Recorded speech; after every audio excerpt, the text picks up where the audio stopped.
Hello everybody. So today I will talk about calculus. The topic today is about application of integration. So now I will show you how to answer. We want to find the area bounded by this one and x-axis from number 2 to number 4.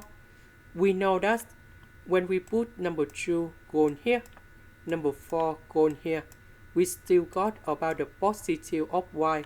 That means the area in here is about positive.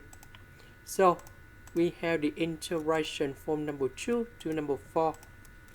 And we have 3x minus 4 dx. So the integration of x, we have x squared over 2. Number 4, that's about 4x.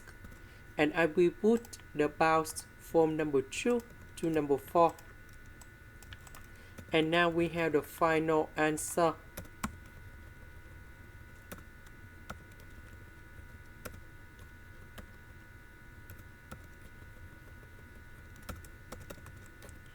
So we calculate about this one and we got the final answer.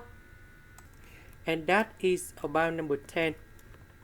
This is the end. Thank you for watching.